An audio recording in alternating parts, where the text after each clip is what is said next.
6-4 Gallop in the Champs. Great price. Great price. Great price. Right, tell everybody here in Dunamore why he's going to win the Cheltenham Gold Cup.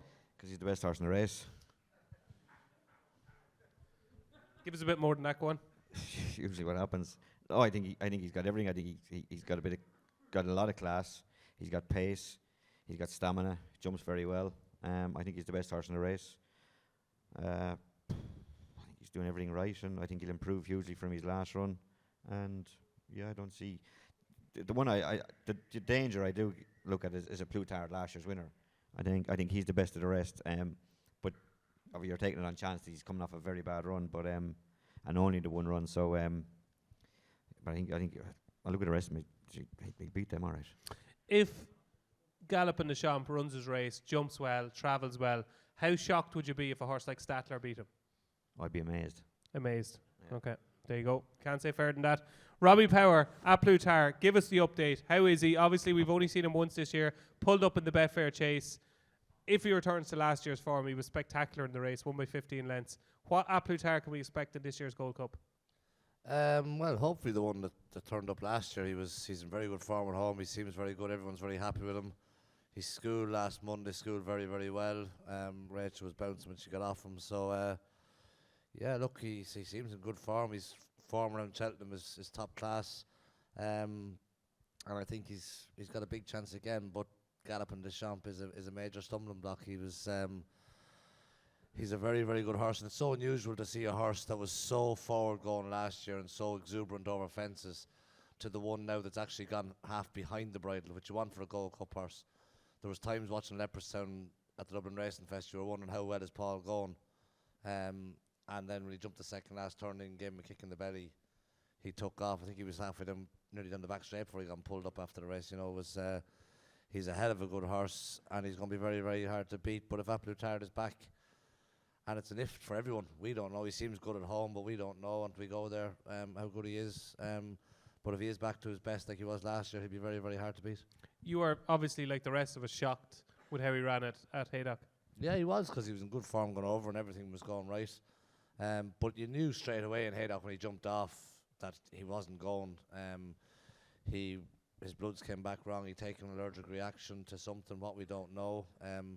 But it's something he could have picked up anywhere on the boat or anything going over. That's just the risk that can happen when you travel. So everything else seems good. Everything's going well at the moment. But I still do think I'd be amazed if anything outside of the two of them wins the Gold Cup. But I do think that Manilindo is too big a price at 16-1 each way in the Gold Cup. I think he's way too big a price. He's been first and second in the last two Gold Cups. Had a Distant second now. different campaign, but he was still in front of the rest of them. So that's Protector at, I can't remember what else was in the Gold Cup, but he was distant second to a very good horse. And there's two horses that can win this Gold Cup, and I think he'll be in the first three again. Am I right in saying, well, I am right in saying, because Henry Bromley told me this is completely your doing with Manilindo. You said, don't run him before Christmas, run him at Tramore on New Year's Day, and then bring him fresh to the Gold Cup. Am I right? Yeah. Is your neck on the line here? It is on the line. Well, it's not, because he won in Tramore, so I'm off the Job block. No, but he'd never shown any form post-Christmas before, and he's getting a bit older. Pre-Christmas, should I say. So we had to try something different. Yeah. He's getting a bit older, keep him fresh, and he always, for whatever reason it is, I don't know, but every time he steps off that lorry in Cheltenham, he just grows 6 feet. You know, he's a different horse when he arrives over there. So do you think he's as good now as he was this time last year? Well, I think he's better. He got into the race with better preparation. He's in better form. Last year I rode him in the Irish Gold Cup, and it was a run after a bad run in the King George, so he wasn't really, we're riding him to run well. He finished second, well beaten by Conflated. This year he's going in after winning a race, and he's in good form and being trained with a great preparation for it. Who will ride him? I'm not sure yet. That's such a lie. Truthfully, it's not, because what price will you lay me, Darragh O'Keefe? What price will I lay you? Yeah. I'll give you 100 to 1. He won't ride him. Oh, right. Oh, beat you. So you do know. So you do know. See, I was only teasing you in. Okay. So, So okay. it's still up in the air. It's up in the air. Okay. Yeah. Okay, fair enough. So a big shout out to Manilindo from Robbie Power. 40-1 on the screen, 16-1 in the sheets. We'll go with the sheets. Denis, what do you like in the Gold Cup? Listen, I echo nearly everything Robbie said there. It's very hard to take away from the first two in the betting.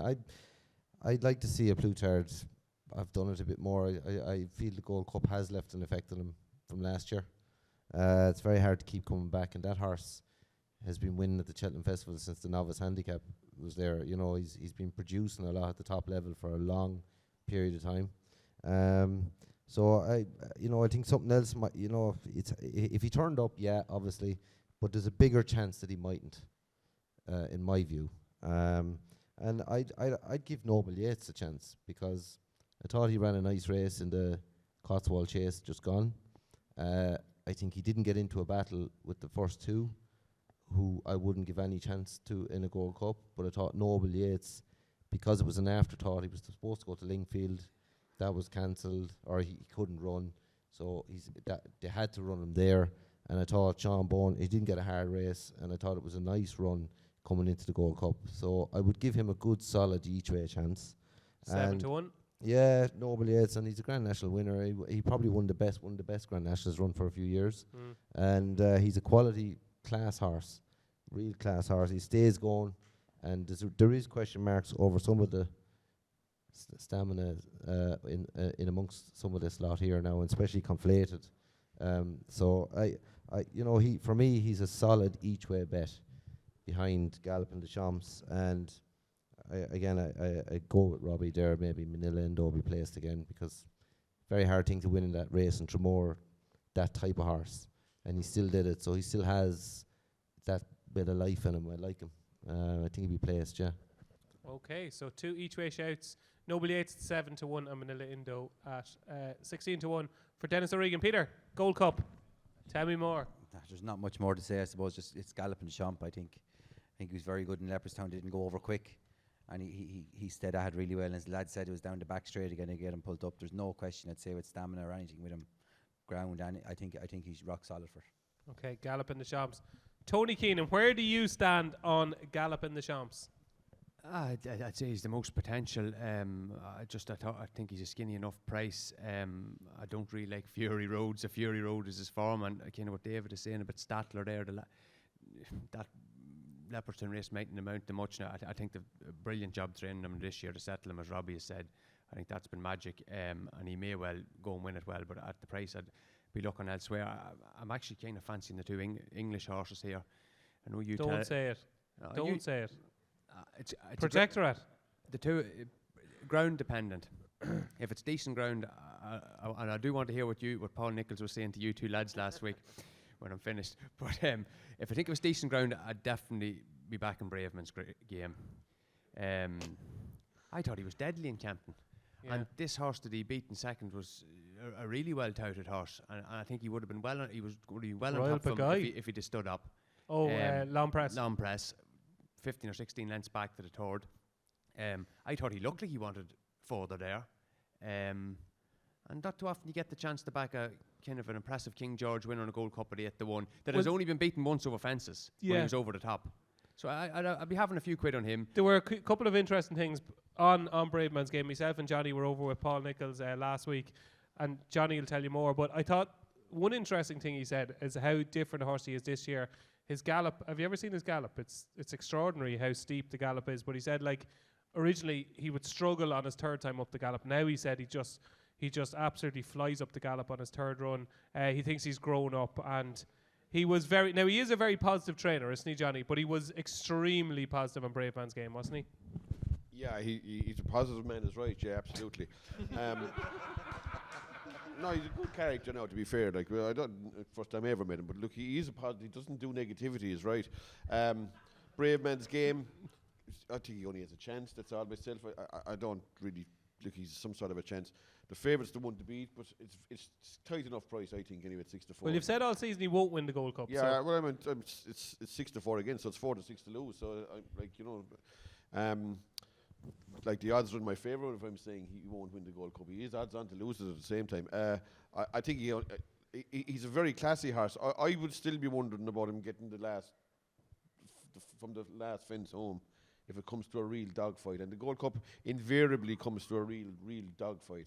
And if there is one horse there at the last, if Noble Yates is still hanging around at the last, I'd expect him to get up the hill stronger than anything in the race. Now, if he's not there, he can't win it. But he's a horse that I'd go Noble Yates each way. He's in the middle of telling you. Noble Yates each way. I think so. Yeah, I think he's a horse that likes the battle, and if he gets into a struggle with horses, I could see him beating horses with more ability. Put it that way to you. Yeah, I know what you're trying to say. Yeah. Final answers now, Tony. Yeah, if you're push your Braveman's game. Looking at the forecast now, Braveman's game. Braveman's game. Rob, your Manilindo each way at the prices. I think Manilindo is a good each way bet at that price. Galloping the Champ, I think, is going to be very hard to beat. Dennis? I'm a Noble Yates each way, man, and yeah. Peter, you're Galloping the Champs. Yeah.